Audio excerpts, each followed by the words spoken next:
মানুষের চোখকে আড়াল করার জন্য তারা এনআরসি, সিএ বা ক্যাপের মতো একটা মানব বিধ্বংসী আইন আমাদের ওপর চাপাতে চাচ্ছে, যেটার কোনো প্রয়োজন ছিল না।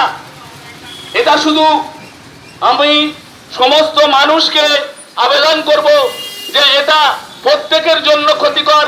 এটা শুধু মুসলমান বিরোধী নয়, এটা এসটি, এসসি, ওবিসিদের এবং মুসলমান সমস্ত মানুষের এক কথায় ভারতবর্ষের যারা মূল নিবাসী, ভারতবর্ষের সন অফ সয়েল, তাদের উপর এই আইনটা চাপানো হচ্ছে।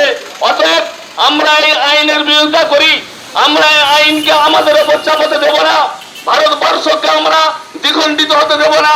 ভারতবর্ষকে ভাগ করার কোনো স্কোপ আমরা দেব না।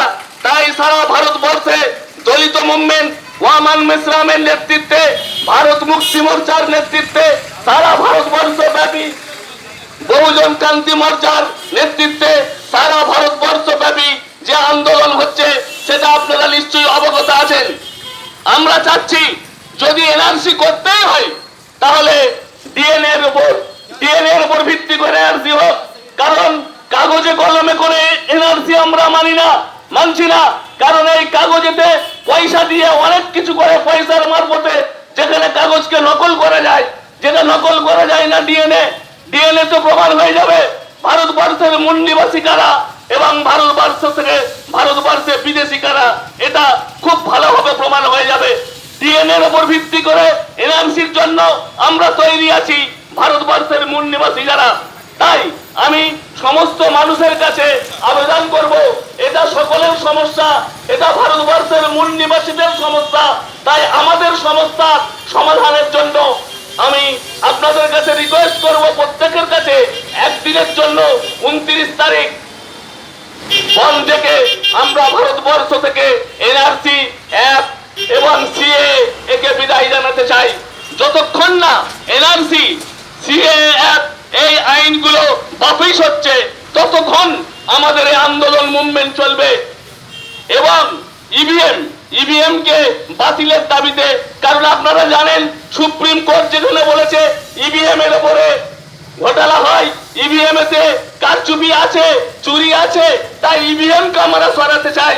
কারণ ইভিএম যদি থেকে যায় তাহলে একটা শ্রেণীর মানুষ যারা ভারতবর্ষকে 70-75 বছর চালাচ্ছে, তারা অন্যায় করছে, অবিচার করছে, দুর্নীতি করছে, শোষণ করছে, জুলুম করছে, অথচ যখনই ভোট আসছে তারা ইভিএম এর মারফতে ভোট চুরি করে তারা সরকারে বসে যাচ্ছে। তাই আমাদের দাবি ইভিএম কে ভারতবর্ষের মাটি থেকে সরাতে হবে, ইভিএম কে ভারতের মাটি থেকে সরাতে হবে। আমাদের দাবি ভোট হামারা, রাজ তুমারা, নেহি চলেগা। মান্যবর কাউন্সিলম জির এই আওয়াজ ভারতবর্ষের সমস্ত প্রান্ত আমরা ছড়িয়ে দিতে চাই। বহুজন ক্রান্তি মোর্চার মাধ্যমে, বহুজন ক্রান্তি মোর্চার নেতৃত্বে এবং আম্বেদকরের সুযোগ্য নেতৃত্ব ওয়ামান মিশ্রাম সাহেবের কমান্ডে ভারতবর্ষে 29 তারিখ ভোটকে সফল করুন। ইভিএম বাতিলের দাবিতে এনআরসি যদি হয়, ডিএনএ এর উপর ভিত্তি করে এনআরসি হোক এবং ক্যাপ, সিএ এর বিরুদ্ধে আমরা এই বনকে দেখেছি। আপনারা প্রত্যেকের কাছে অনুরোধ, আপনারা এই বনকে সফল করুন, এই বলে আমি আমার বক্তব্য শেষ করছি।